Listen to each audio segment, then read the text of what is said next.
I used to play a game where I imagined that someone had abandoned me in a strange, unknown place, and I had to find my way back home.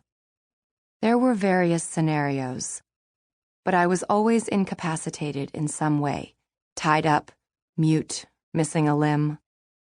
I thought that I could do it blind, the same way a lost dog might trek 1,000 miles to return to its owner, relying on some mysterious instinct that drew the heart back to where it belonged.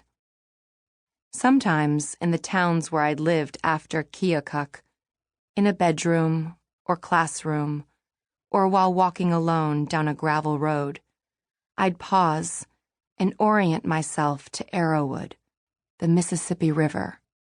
Home. It's there, I'd think, knowing, turning toward it like a needle on a compass.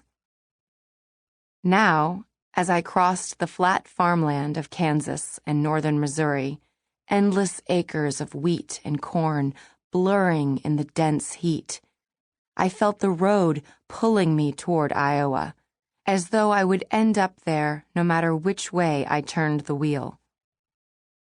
I squinted into the bright afternoon sky, my sunglasses lost somewhere among the hastily packed bags and boxes I'd crammed into the back of my elderly Nissan.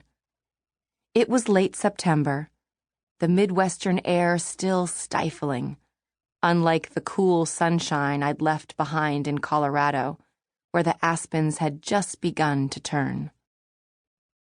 Back in February, when I was still on track to finish my master's degree, my recently remarried mother had called to let me know that my dad, Eddie, had keeled over dead on a blackjack table at the Mark Twain Casino in LaGrange. I hadn't heard from my dad in the months leading up to his death, and hadn't seen him in more than a year, so I had a hard time placing my feelings when I learned that he was gone. I had already lost him, in a way, long ago, in the wake of my sister's disappearance. And while I'd spent years mourning that first loss of him, the second loss left me oddly numb. Still, I'd wept like a paid mourner at his funeral. The service was held in Illinois, where he'd been living, and most of the people in attendance, members of the Catholic parish he'd recently joined, barely knew him. I hated how funerals dredged up every shred of grief I'd ever felt, for the deceased or otherwise, each verse of Amazing Grace cutting into me and tearing out tiny bits of my insides. The priest wore a black cape over his cassock, and when he raised his arms to pray, it spread out dramatically, revealing a blood-red lining. He droned on at length, reminding us how much we had in common with the dead.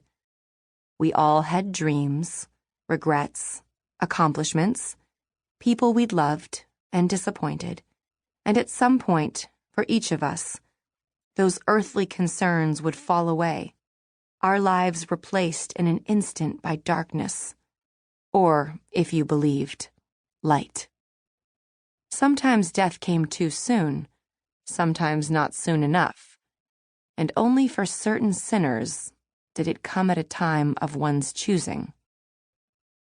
When he spoke of those who had preceded my father in death, he didn't mention Violet and Tabitha. Nor did he name them as survivors. My little sisters were neither alive nor dead, hovering somewhere in between in the hazy purgatory of the missing. I had been the sole witness to their kidnapping when I was 8 years old, and I had spent my childhood wondering if the man who took them might come back for me. He was never arrested, and no bodies were ever found. Dad was buried in Keokuk, at the Catholic cemetery. Despite the rift between them, Granddad hadn't gone so far as to kick him out of the Arrowwood family plot, but I didn't attend the interment. No graveside service had been included in his prepaid burial plan, and my father was lowered into the earth without any last words.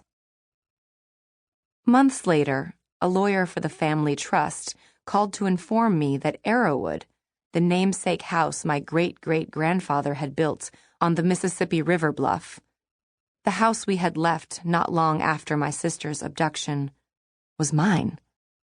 It had sat empty for 17 years, maintained by the trust, purposely kept out of my father's reach to prevent him from selling it. Now I was finally going home,